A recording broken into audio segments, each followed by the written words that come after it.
But next week by the way, good evening, everyone. This is Celso Batalha. I'm starting all over, and so next today we have an exam going on, and if you didn't have a chance of doing, or if it was not at the level you would like to be, you can try again on Saturday, and I will pick up the high score of both attempts. It's going to be focusing on light and solar system or star formation and terrestrials and Jovian planets, and so that's the subject of the exam. And then this coming week we are focusing on the sun, and I was going over how this chapter is structured. So basically, the sun is divided in some in the interior part and the atmosphere. So the interior part is where energy is produced, and that energy migrates to the atmosphere. And in the atmosphere, that is an important region because it's the region we see it. It's the region we collect information, we collect pretty much light, and then we can build up knowledge, not only about the sun, but also about other stars. So we use the sun to calibrate our ideas about stars, basically, because the sun is close, we can observe with a lot of detail, and then we can apply the knowledge we use to explain the solar behavior, the behavior of the gas in the solar atmosphere. We can apply what we learn to other stars. So that's how it goes. So what is the important part of the solar interior? The important part of the solar interior is production of energy, basically. So this is important. This is very important. So how energy is produced in the sun? The energy is produced in the sun because the solar interior, which is divided in the core, which is the central part. Let me see if I have a picture here. Go back here. Right there. See this whitish thing? So this whitish, oops, what happened? Go back there. There you go. This whitish thing, let me see if I can get a,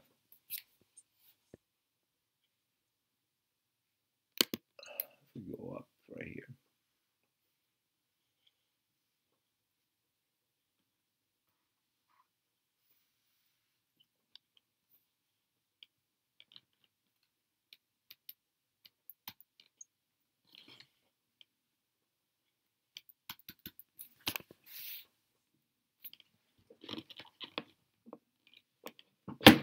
It's funny, I'm not being able to move my cursor.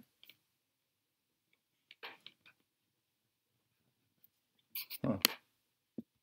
Well, I cannot, for some reason I'm not being able to use my tablet, but this whitish part of the sun is the core, and the core is important because that's where energy is produced. And how energy is produced? It's produced in the following way. 4 atoms of hydrogen, and it starts right here. 1, 2, 3, 4. So 4 atoms of hydrogen is fused together, is compressed because the pressure is so high and their kinetic energy is so high that they fuse together, they overcome this electrostatic repulsion. Don't forget that protons, which comprise the nucleus of hydrogens, are positive particles, so positive repels positive. So in the nucleus, these protons are smashed together against each other because the pressure is too high. And as a result of this, an atom of helium is formed, and energy in gamma ray band is produced. So what we are seeing here, can you see the slides I'm showing? Yeah. Okay, so this gamma rays is energy, and gamma rays are electromagnetic radiation, high frequency, very energetic, that takes about 1 million years for that energy to find its way through the atmosphere and eventually escape. And then when we look at the sun, we look at light that left the sun about 8 minutes ago. So it takes 8 minutes or so for that light to reach us. But yet that light in the atmosphere took itself about 1,000,000 years, migrating from the very core all the way to the atmosphere. And during that pathways from the core to the atmosphere, so here is the core right there, that's the core. The atmosphere is right there. So it took 1,000,000 years for that energy to migrate slowly outward. But when this radiation finds its way to the atmosphere, as it moves outward, it transfers some of its energy to the gas and heats up the gas and helps to maintain what astronomers call or physicists call hydrostatic equilibrium.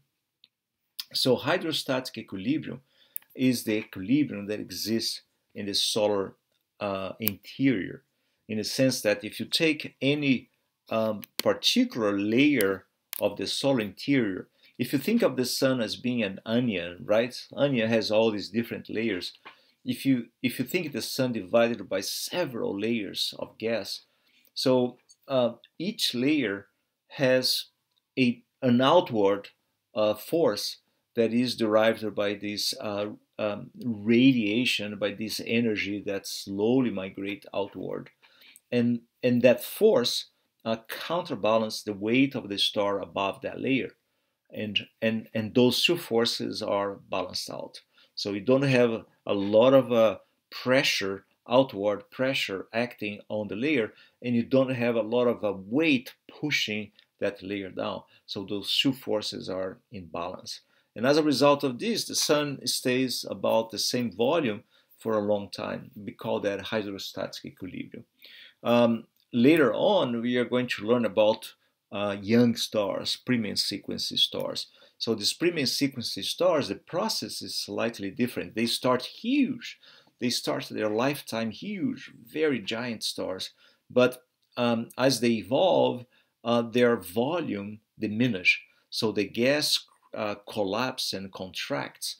And as a result of this contraction, heat builds up in the interior part of the star to the point that eventually in the core there will be enough pressure, enough density to allow and to favor fusion reactions. And then this energy will be produced. So what I'm trying to say is young stars, they are in this process of contraction. They are not in hydrostatic equilibrium because the weight of the stars overcomes the thermal energy that is responsible for keeping the star stable at a given size. So, and later on, in fact, when we study stellar evolution, we will see there are phases in the stellar evolution when the star produces more energy in the very core than in previous phases. And as a result of this, the star expands. The star grows in volume and becomes bigger than what we call a pre-main sequence star. So hydrostatic equilibrium is a state in which the sun is now. The sun does not expand, the sun does not contract, stays about the same volume always because of this constant balance between energy that comes out of the core and the weight of the star itself. So this is very important. The sun interior is divided in three main regions: the core, that produces energy, the radiative diffusive shell, which is a region that overlies the core and is responsible for diffusing energy all the way to the outmost layer of the solar interior, which we call convection zone. Convection zone, and that's the last part of the solar interior. So the sun's interior part consists of three main layers. The core, the radiative zone, and the convection zone. Okay, so the convection zone in this picture is displayed as this kind of a circulation. Why is that? Well, because that's what convection do. Convection is a mechanism by which energy moves outward, bringing hot gas from interior part of the sun to the exterior part of the sun, where that hot or that heat is transferred to cooler layers. And as that energy is transferred, eventually the gas cools down and falls back to the interior. So you have a cells, major cells, circulating energy where hot gas moves up, cools down, and then falls back. Convection is a very common mechanism in our atmosphere. We have convection going on. We have convection when hot gas that is close to the floor rises up, cools down in the upper atmosphere, and then falls back and then circulates on and on and on. So that is called convection. Our planet interior, if you recall, chapter 5, if I'm not mistaken, or 6, when we talk about terrestrial planets, our planet Earth has a convection circulating shell in the mantle. So the mantle circulates hot rock from the interior part all the way to the lithosphere, and the circulation transfer energy to the lithosphere to the point that plate tectonics start moving. So the motion of plate tectonics that gives rise to earthquakes, to volcanoes, to all these kind of geologic features is pretty much the result of energy that is transferred to this lithosphere by this convective motion. Now, let's go to the atmosphere of the sun. The atmosphere of the sun is divided also in 3 regions. So the interior part is divided in 3 regions. Core, production of energy, radiative zone, where energy moves outward, and convection zone, where energy moves out by circulating of gas. Now, the atmosphere is also divided in 3 main regions, and those 3 regions are the photosphere, the chromosphere, and the corona. So the photosphere, in this picture here, it indicates all these different cells, about 3,000 kilometers in average in diameter. So all these cells are convective cells. Have you seen a miso soup before? Bubbling? A miso soup is like that. Is the result of convective cells. I mean, if you put a lot of a miso in the water and put the kettle or the pot in the stove, and then you see this kind of a miso bubbling up slowly, right, and circulating. Especially if you put some veggies in there, you can see those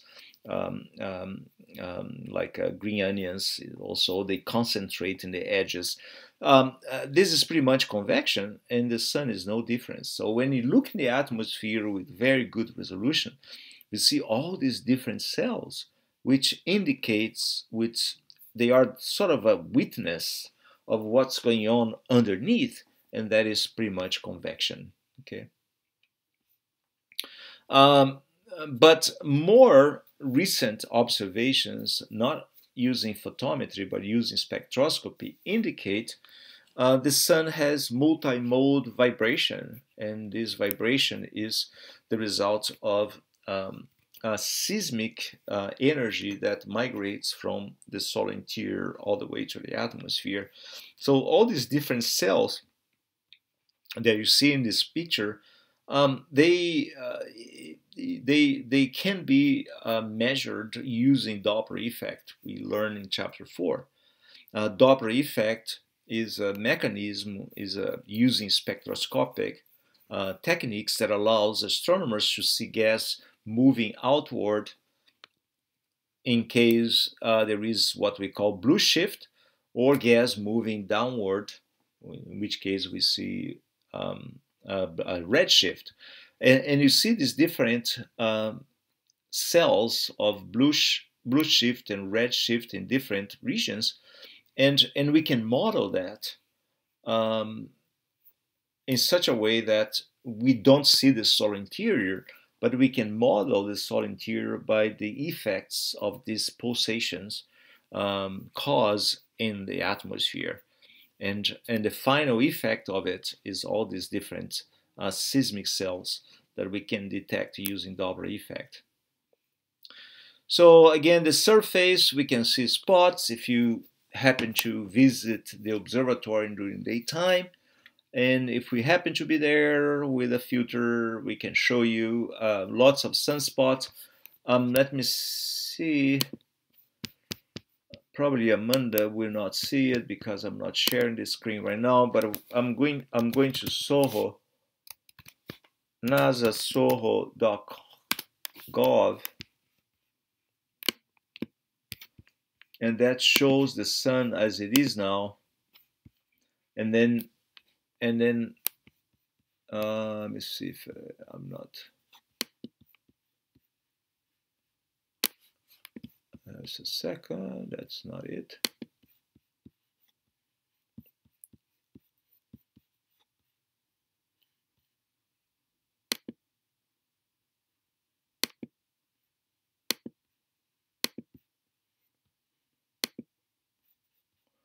The sun now, sunspot.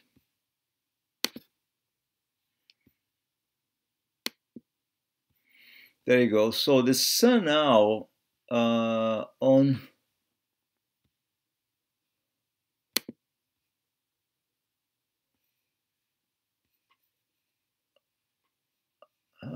there is a spot right here in the very edge going away, but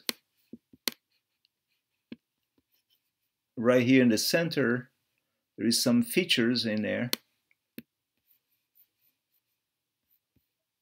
and I'm moving around because my screen is dirty and I might mistaken some of the dirt by spots, but this is the sun pretty much now, and seems to be clear, not have a lot. There is a spot in the very edge. So the sun is clear. That's the atmosphere.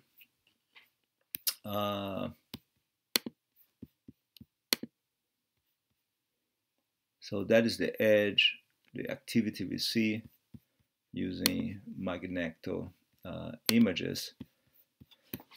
But the sun has spots, and these spots, they indicate magnetic activity in the solar surface. And in these regions where the spots can be found, let's see if I have more details. There you go. No, that's not it. Where spots, there you go. In regions where spots are found, are regions where the magnetic fields are so intense that the magnetic field itself prevents the gas from the solar interior to bubble up and transfer heat to the surface, to the upper surface, and then that region is cooler than the nearby region because you don't have that mechanism of transferring heat to the atmosphere. That is pretty much gone. So spots have a central part we call umbra, a surrounding area called penumbra. So in the umbra, the temperature is smaller. It's about 4,000 degrees. Penumbra is about 5,000 degrees, 5,000 Kelvin, and the photosphere is 6,000 Kelvin, basically, if we use Kelvin scale. So the surface is pretty much populated by the spots. Astronomers measure the number of spots in a given year, and they found the number of spots change over the years in a sense that the maximum number of spots observed changing in a period of 11 years. That's the so-called 11-year cycle. So the 11-year cycle is a period of time, the number of spots that you count in a given year, and this is a complicated math to do. falls down from a maximum number all the way to a minimum number, and you can count here the number of it's about 200, 300 or so, and then falls down, and then it goes up again and then down, and this period between minima is about 11 years. So astronomers didn't stop there. They observed with detail these spots, and they found the polarity, the magnetic polarity of these spots, in fact, change over a period of not 11 years, but a double, 22 years. So that in terms of magnetism, the sun has an overall cycle of 22 years, which means in the beginning of a cycle, let me see if I can find, in the beginning of a cycle, let's say the north magnetic pole and the north geographic pole, so the top part, if you will, they coincide. Now, 11 years later, the sun switched this, and the north magnetic pole ended up residing in the south geographic pole. Got that? And then 11 years later, it flipped again, and then the north magnetic pole ended up residing in the north geographic pole. So some stars, they undergo this similar cycles, not the same number, but similar cycles in which the magnetism seems to change. I mean, we observe these occur in the sun, we project that in other stars. We see something similar happening on Earth. I mean, Earth has shown that its magnetism, its polarity has been changing over geological time. Every 800,000 years or more, million years, the polarity of Earth completely changes. Now, the north geographic pole, where the North Pole is, the geographic North Pole, is where the South Magnetic Pole is located. That's why if you have a compasses, the North Magnetic needle is pointing towards the North geographic pole because that's where the South Magnetic Pole is. But it's going to reverse, and so in thousands of years, or few thousands of years, or several thousands of years, it's kind of erratic on Earth. That's going to reverse, and but that's the so-called magnetic activity that gives rise to prominences and flares, all kind of activity in there, and they are very nice, by the way.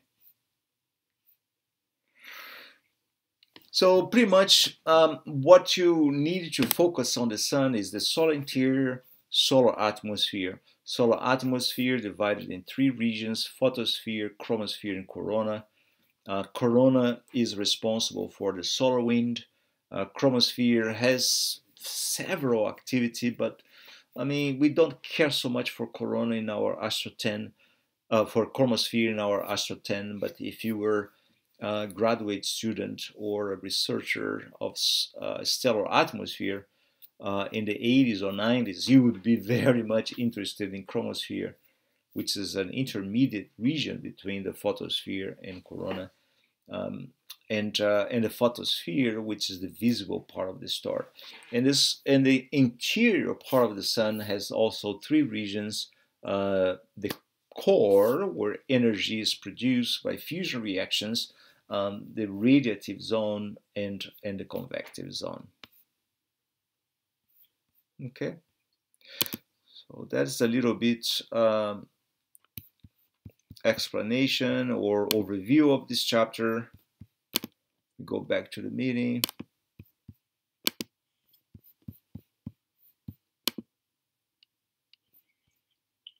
Oh, Peter is there.